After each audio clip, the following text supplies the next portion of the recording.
What's going on, guys? It's your boy Andy Matrix, and I want to talk about the 1990s anime and modern day anime. The aesthetics are so different, right? So different.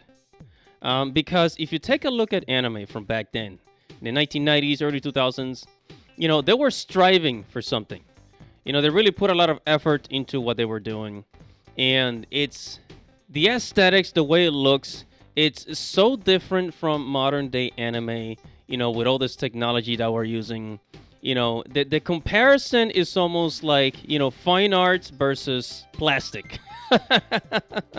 maybe that's not the best way to describe it, but let's go ahead and let me go ahead and explain what I mean here. But before we get started, guys, make sure to subscribe to the channel. Make sure you hit the notification bell for future notifications. I talk about anime, manga, video games, geek culture, Japanese culture. If you're into any of that stuff, then make sure to subscribe. Now on with the show. Okay, so 1990s anime looks way better than modern day anime.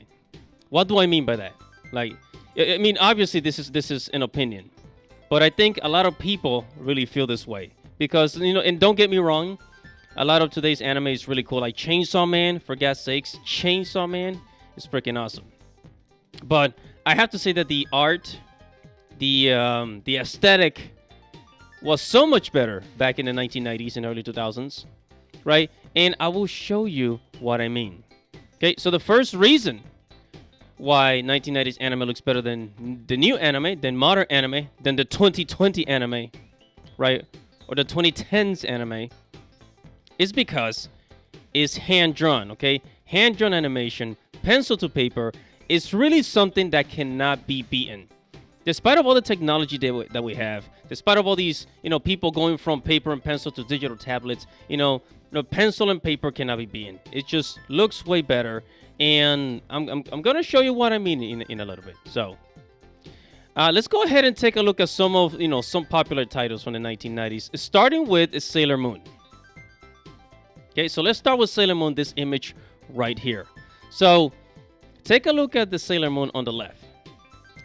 Take a look at the back. Let's start with the background. Look at the background. Look at the stars in the background. Obviously, it's painted. It's handmade. And look at the gradient of the roses, the pink roses. The gradient moving into the sky, the blue sky, right? And look at Sailor Moon. She's neither too bright or too dark. The coloring is perfect. And then when you go to the right, again, the colors are fine. It's obviously brighter, right? It's obviously more bright, but the problem is with the one on the right is that it's so bright, sometimes it looks a little bit off balance, right? Like it almost looks glossy at times. It looks very glossy. It has enough shadowing, there's enough shadow going on, and you can there's a lot of light reflecting off of her body, off of her hair. You can see the shine, but it's just too shiny. It's just way too shiny. It just looks glossy. You know what I mean? And let's go ahead and use another example. Let's use Dragon Ball Z Let's use Dragon Ball Z. Dragon Ball Super with the old Dragon Ball Z from the 1990s, right? So this is a comparison. So the top one is Dragon Ball Super, and you can see the light. Look at Goku's hair. It's very golden. It's very, there's a lot of glow happening. There's a lot of light bouncing off of Goku's face, Goku's body, right? A lot of lighting, and then the Super Saiyan glow is more exaggerated, right? It's just shinier. It's more. It glows more. And then if you look at the 1990s Dragon Ball Z Goku, right? Everything seems a bit more on balance, right? The Goku's hair is still golden. He still has, good shading on his body. And there is light. There is light, but it's not as much light as Dragon Ball Super, right? It just has enough light to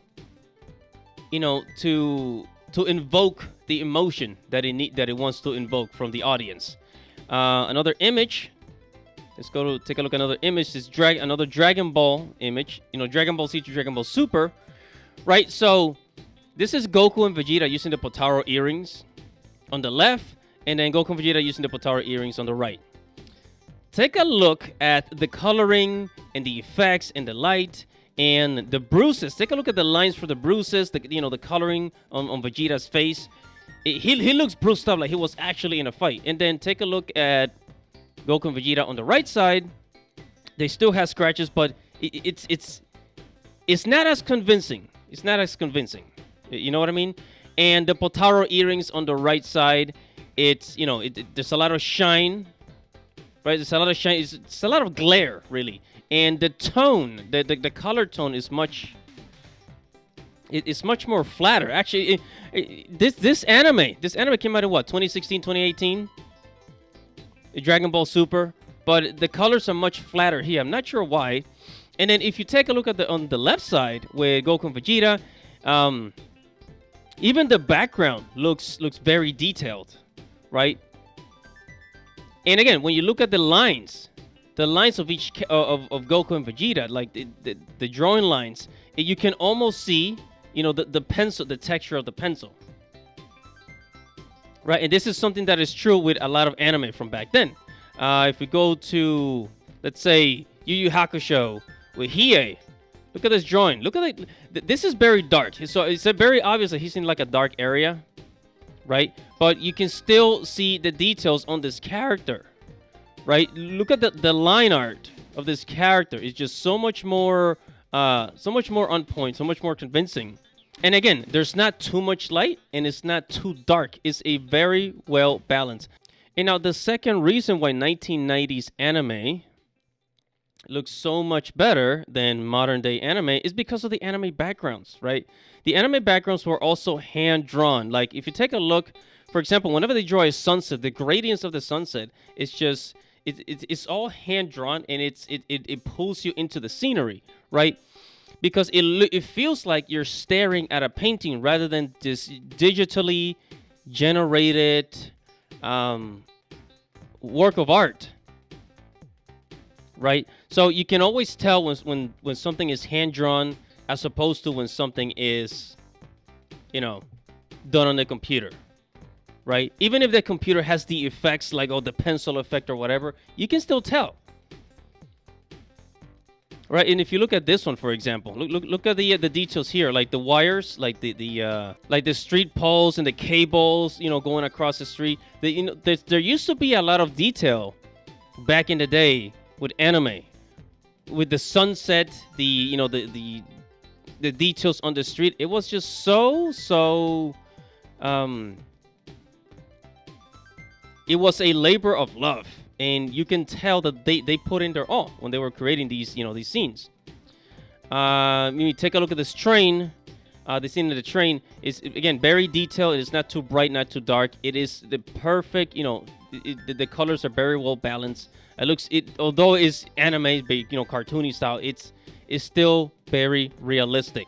And in everything in the colors, like it's not flat. It doesn't have that flat color feel to it, right? And then if we take a look at this one from Ghost in the Shell, if you take a look at the background is all hand drawn. It's almost hard to believe, but yeah, all of this is done by hand, color, paint from brush to paper, right? And actually, take a look at Major in this shot here, right? Not too bright, not too dark, just the right amount of light and the right amount of dark. The aesthetics is just absolutely perfect. And another reason why 1990s anime just looks better than modern day anime is because digital, again, I said it before, but I'm going to repeat it, is digital animation is just way too shiny. It's too shiny. There's too much light, and it almost looks like plastic. Now, don't get me wrong. There are anime that get it right. If it's anything like Your Name, then it can actually look good. But most of the time, it just looks very artificial, right? Because a lot of studios, they're trying to save time and money when creating an anime, right? And ever since the 1990s, a lot of studios have reduced their budget for animation because the production committee has been, giving them less money to produce anime, and as a result, they look for ways to to save money on animation, and yeah, it's just not like it used to be. And a lot of studios are now moving to 3D animation, which it kind of makes an anime look stiff. It gives it a very not stiff, but stiff. That stiff look to it. Like when it moves, it looks almost robotic. It doesn't flow. It's not as smooth as hand drawn animation. It's very different, and the eyes, your eyes don't lie to you. People can tell. And especially for anime fans that have been watching for years, we can tell when something is hand drawn and when something is not. And most of the time nowadays, they're using some type of technology to animate their stuff. And as bright and shiny as it looks, people do notice the difference, and it kind of reduces the quality of the product many times. And that's pretty much all I have to say about the 1990s anime compared to today's. I still like anime. I mean, there's a lot of great anime today, like Chainsaw Man. But if you compare the 1997 Berserk to the 2012 Berserk or the 2016 Berserk, it's the 1997 Berserk anime beats it by a long shot. And it's just kind of funny. You would think that we will get better products with modern day technology, and what happens is almost the complete opposite. It's like the quality is reduced. The studios are using so much artificial things to create these shows. It kind of ruins the beauty of how anime used to be. But whatever your thoughts are, make sure to comment below, like this video, subscribe to the channel, hit the notification bell for future notifications. It's your boy Andy Matrix. Thank you for watching and listening. Godspeed.